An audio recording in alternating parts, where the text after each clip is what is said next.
Hey there, Fletch from All Things Overlanding here, and today I'm going to be working to solve the weeping problem from my rear M226 in my 2023 Nissan Frontier, and at the same time that I'm doing that service and fixing that, I'm going to be replacing it with an ARB cover, which is a stronger cover for a differential if you actually off-road your vehicle and you care about having something that's better made, heavier duty, and it's also got some nice features built into it, so I'll talk you through a little bit of that, but I'm literally going to just show you step-by-step how to do this. I've watched a few videos like the ones from my friends at All Dogs Off-Road and Canadian Cruisin', another D41 guy, and learned a lot from their videos. So I'm going to kind of try and collate that stuff into one single video that hopefully has all the helpful tips. Now, I'll include chapters down below, so if you're looking for something specific, definitely check those out. But let's get into replacing your rear diff on your 2022 plus Nissan Frontier with the ARB cover.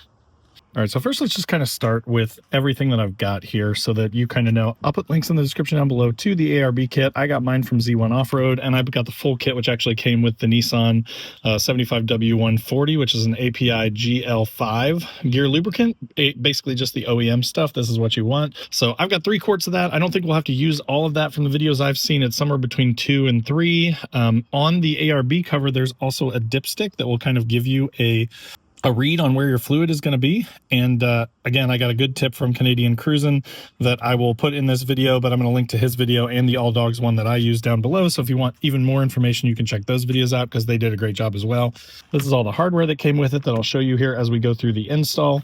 And then I went with the LubeLocker gasket. There are a couple reasons for this. One, if you've ever done gasket maker before, it's kind of messy. It's kind of a pain. And if you miss anything, you could cause a leak and then you have to take the whole thing apart again, drain all your fluid, redo the gasket, refill it. It's just kind of a nightmare. And another downside of that is just the turnaround time on it, right? You've got to wait for it to seat and seal and dry properly before you can operate the vehicle. The LubeLocker gasket is a reusable gasket and it's totally dry. And as soon as you install the thing, it's ready to go. You don't have to wait for any curing or anything like that. So I really liked that. Plus just the fact that it literally bolts on and you just put it in place and then put your diff cover over it means I don't have to worry about the quality of the seal that I make with the gasket maker. So it's about 30 bucks. Again, I will put a link in the description below to the exact one I got because they have a bunch on their website and it is kind of tricky to find this. This is the part number LLRN44D. But again, I'll put a link in the description below so you can find that super easy. Now, another thing that I learned from my friends at All Dogs Off-Road is they used a brake cleaner on their ARB cover because this does come with some sort of lubricant all over it. And you want to make sure that this is smooth and dry so that it will stick to the gasket, especially if you're making a liquid gasket out of a gasket maker versus the LubeLocker. But I just want the surface to be totally clean. But what they found was they used brake cleaner on it and it actually ate through the colored finish on the ARB diff cover. So what I'm going to do is I'm just going to spray some brake cleaner on this paper towel and I'm just going to apply it along the edge here to make sure that this is all good and clean and kind of clean out the inside of it. And I'm not going to touch the painted portion of it with the brake cleaner because I don't want to eat through that finish. So I've got some brake cleaner, a paper towel to do that cleaning. I've got this cheap little kit. I'll put a link to this down below. I just got this off Amazon, but it has a bunch of different hex head Allen wrench bits. And then I've got a little, hand driver thing because then at the end, I'm going to torque it down. Torque specs on this are 25 pounds of pressure that you need to put on all these bolts. And the LubeLocker gasket actually gives you the order that you need to go in.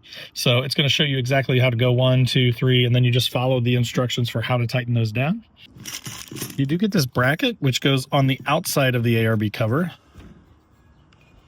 It actually drops down into these 2 slots here. You can kind of see how those are sort of unpainted up there. But so that is just a bracket to hold a brake line to kind of keep things out of the way. You have an OEM one. This is just going to replace that on the new cover. So the M226 has 12 total bolts on this ARB.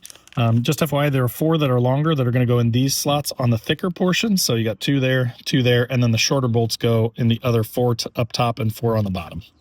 All right, so just to take you under the truck here and show you the reason for the service. I do have about almost 28,000 miles on my truck now. But since I've had it pretty much, I've had this sort of just slight weep. I don't have any drops or drips or anything. Nothing's actually leaking. It's just very slowly kind of coming out. And you can see I off-roaded the truck all last weekend for about 3 days. And even through that, you can see that fluid just kind of weeping and getting all over the diff. So I figure it's time to remove this cheap, crappy, poorly sealed stock stamped steel cover And at the same time that we're doing that, then we're just going to, again, upgrade to the ARB, get a really good LubeLocker gasket in there, refill with clean fluid, make sure that thing's all cleaned out, and hopefully good to go for the long run so I don't have to mess with it for a long time. So that's what it looks like right now. We're going to start by pulling this thing off. I believe that those bolts around the diff are all 12s, as well as the one that's holding that bracket in on top that we're going to replace with the new ARB one. So we're going to start by pulling all these off and draining that fluid. All right, so before we get into disassembly, I did just want to really quickly take this brake cleaner, again, trying to keep it away from all the painted areas, right? And just kind of cleaning off this smooth metal surface to make sure that there's none of that lubricant that it comes shipped with on it. Just going to kind of wipe out the inside of it a little bit too, clean everything up in here. Now you do want to be careful. You want like a shop rag. This is kind of coming apart on me a little bit, so I'm going to blow this out at the end, but just make sure everything gets out of here, that all that lubricant gets off, and that you have a smooth mounting surface for that LubeLocker gasket. Now, also, while I've got you up here, that tip from Canadian Cruiser, so full credit to him, it was his idea. What he kind of suggested is that the fill line on your stock diff is right around here. On the new diff, it's different, right? So you've got a drain plug down here on the bottom, and you've got a fill plug up here on the top, which also has this really nice little magnet and a dipstick on it. So if there's anything floating around, you're going to get an idea of that when this pulls out. But what he suggested, which is really smart, is basically marking right above this hump here is about the fill line. So that matches up with the old stock differential. So what he did was he made a scuff all the way around this with like an angle grinder or something, just enough to get the paint off so that it's really easy to tell your fill line, right? Because otherwise you're kind of guessing. You have to remember, oh, it's about an inch up from the bottom, right? So he just marked this, and so I'm going to do that same thing because I think that's super smart. So I'm going to nick this up all the way around right there, and then that will give us our fill line so we can really easily tell where to fill the fluid to. So as you can see here, I just took a little 4.5-inch angle grinder and just kind of made a line around this thing, so it makes it super easy to tell exactly where that fluid should be. Now, one point that Canadian Cruiser made that, again, is very smart was he said, you know, you're not going to turn it all the way in, right? So you're not going to twist this all the way back in the top and like tighten it down. You're just going to kind of drop it in there and then pull it back out. So you don't want to have this thing screwed all the way in at the top up there when you're making your mark, because you want your mark to be at the top of the hump with it basically just like slid down in there but not tightened down. Because if you tighten it down, it's going to be slightly off, right? So as you tighten that down, it goes lower and lower. So just a thought, just make sure that you just kind of got it the way that you're going to measure the fluid in the future, right? So that's how I did it. So it lines up pretty much right there with the top of the hump when it is just sort of set down in the threaded part of the thing up there, but not screwed all the way in. So the 12 bolts that go around it appear to be 13s.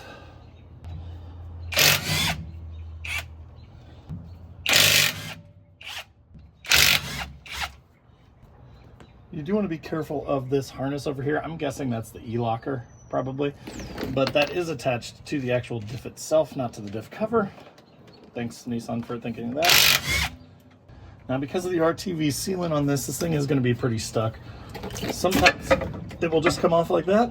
That fluid actually looks pretty good. But sometimes you may have to use like a rubber mallet to smack it, or I've used a screwdriver before. You just have to be careful that you don't score up anything. I mean, shockingly though, that fluid looks pretty good. It's pretty clean, pretty golden still, which is good.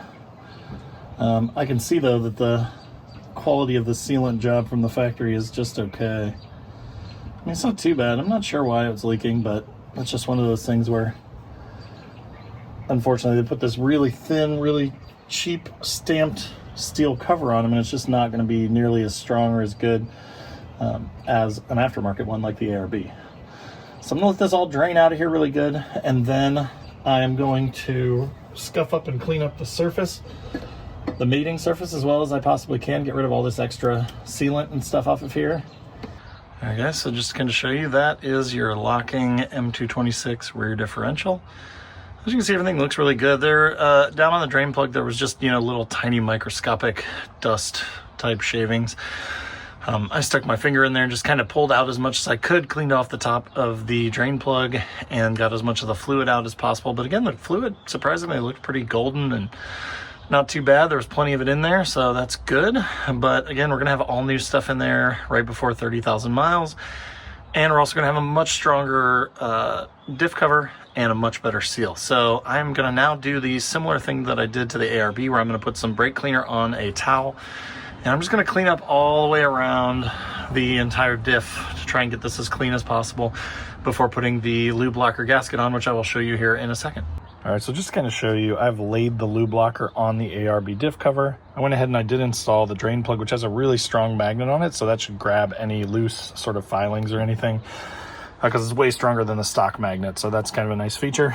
But as you can see, you've got the LubeLocker on here. The LubeLocker name on the Frontier diff goes over here on the right side, looking down at it from the inside of your ARB diff cover. So what that means is you're gonna reverse it, right? So we're gonna pull this off, and then when we go under the truck here, you see it right like that. This is gonna go just like this. So you've got these two big holes that match up with the left side, and that is basically how it's gonna line up. So you are gonna see that these holes are gonna line up just perfectly to hold it in place. Just FYI, these bolt heads are 1/4 inch. So when you're tightening this down with your torque wrench, you're gonna wanna use a 1/4 inch. I'm gonna start by hand tightening them first, and then I'm gonna put this on the torque wrench set to 25, and then we're gonna get them all torqued down. All right, guys, so everything is prepped and ready to go. Fluid is out of it. I've got the LubeLocker gasket here. Now again, setting this on the ARB cover, the part here that says LubeLocker aligns with the left side, which then when reversed aligns this way. So it should go just like that and match up with everything on there, just like that. So we just want to make sure that it is on there correctly. So I'm actually putting the LubeLocker on the ARB just so that I kind of have everything lined up. And then my plan is to just put the whole thing up there all at once. So one thing that helped me was, this is actually kind of deceiving because it's sideways. So the way that you actually want to do it is your LubeLocker is in here, and the name of LubeLocker is on this left side over here. So when you do one, it's actually the bottom of the left long bolt, then 2 is the top long bolt, then 3 is the top long bolt over here, then 4 is the bottom long bolt over here, and then you're just going to kind of go from there. So 5 is going to be the short bolt right above the left side, 6 is going to be the short bolt right above the right side, and then you're just going to kind of keep going in this order: 7, 8, 9, 10, 11, 12. So you're kind of working your way out. But again, just sort of laying this sideways so that you could see the actual direction is really super helpful. So now one thing to note here is, don't forget these 2 bolts up here to put in your bracket to hold your emergency brake line that goes across the top here. But also, if you have the locked M226, if you have a Pro 4X, you've got this stupid harness up here for your wiring for the e-locker, and it is directly in the way of where this bracket goes. All right, guys, so here was my solution. So these were 8mm bolts. There was one there, and then there was one right back there behind it. Those kind of forced this thing straight out, which means it got in the way of this bracket that holds your e-brake line out of the way. So one thing that is interesting is that my bracket that came with my ARB is backwards. It's supposed to face that direction so that this can sit in there like that, and it does not. So I'm now contemplating possibly just cutting this part off of it and turning this around and then zip tying this whole thing, because it's never going to work right? So this thing clearly goes like that. That's how it's supposed to be mounted. If you have a properly made bracket for your ARB, I did uninstall that front 8mm bolt there, and then I just twisted this to the side so it's out of the way, and then tightened down the back 8mm bolt and left the front one off so that that is out of the way of this bracket. But again, my bracket is wrong. It's incorrect. It does not match that at all. So there's nothing really else to attach this to. I'm not terribly worried about it, but I just don't want it flopping around everywhere, right? So again, I'm contemplating just cutting this off right there, turning this and mounting it right like that, and then just zip tying this whole thing, or maybe possibly I can clip part of this in there, but just attaching it like that so that everything stays up and away from the axle and doesn't move too much. So I think that's what I'm gonna have to do. But again, if you have a normal one, just undo that front 8mm bolt, twist this to the side, retighten the back one. Your bracket should then fit right in there, and you can just tighten this thing down in the right order and then torque everything down and then fill it. But let me go modify this bracket to twist it a little bit, and we'll make it work. So that is kind of the finished product. Again, I'm going to just turn it backwards, and then I'll just use a zip tie, I guess, to attach this thing. All right, so now if we flip it, it's going to just go right like that. And I should be able to get a zip tie on that. Gotta love it. So yeah, either way, at least that gives me an option. But be aware of that. If you don't want to mess with this, you need to pay attention. And if you get it and that bracket of yours is the wrong one or backwards, I don't know if this is just one for another vehicle or if it's just backwards or what, but I'm going to tighten this all down, and then I'm just going to put a zip tie through these two things to hold them together, maybe even a metal one so that it can't come loose or shear. All right, so now we are going to fill the fluid. One advantage I have is that I have my spare out right now because I'm getting ready to swap in a full size. So I just figured I'd leave that out to make this as easy as possible. But I've seen in other people's videos that because of this being sort of a top fill here, the spare is actually totally out of the way and it makes it pretty easy to fill. But again, in my situation, really super easy because I'm just going to tilt it right down there in the top and we're going to fill it up. So I'm going to put 2 full bottles in it. Then we're going to use our little marked dipstick to check it and just sort of see where it's at, and then we'll fill whatever we need to fill from the third one to get it up to the line. So it may be kind of hard to tell here, but after the 2 bottles, it's maybe just barely below the line, like maybe like 1/8 of an inch below the line. So I'm going to open the 3rd bottle. I'm just going to put a tiny bit more in there. All right, guys, so that is going to do it for the install of the ARB diff cover on my 2023 Frontier. It was actually really easy. I mean, as long as you have the right tools, if you've got the right size Allen head bits that you can use for torquing it down and everything, and torque wrenches, you should be fine. I mean, especially with the LubeLocker gasket, piece of cake. It was really super easy. Aside from that bracket being not correct for my truck, which was a little annoying, the install was super easy, right? And again, even with that, I just zip tied it up there, no problem. Now I've got my spare back up under there too, so we're good to go. So anyways, that will do it for the video. Thanks so much for watching. I hope that was helpful. Of course, if you have any questions or anything about the install or about the ARB diff cover or anything, feel free to post up in the comments down below. As always, there will be links to all my other social channels, so wherever you want to come hang out, I'd love to have you. There's also a link to my website below this where I've got funny overlanding camping themed patches and stickers. Things like I hate people so I camp, or F people, let's go overlanding. So if you're into that kind of stuff and you want some funny patches or stickers, that may be a good place for you. Check out that link in the description below. Also below this video is a join button, which is just sort of a passive way to support the channel, get you early access to the videos, the podcasts that I do, and some other perks.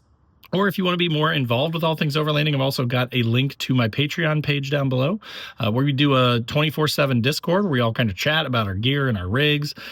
We also do a once-a-month Zoom call, and then we're getting together once or twice a year, which is why my truck's so dirty. We actually just got back from Land Between the Lakes in Kentucky for a long weekend, and that was really super fun. So if you want to join that, check out that link to the Patreon. And then, of course, there's a link to my Facebook group that I run called Newbie Overlanders.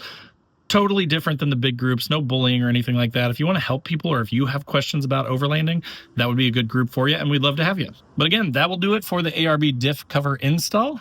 Hope it was helpful, and we'll see you next time.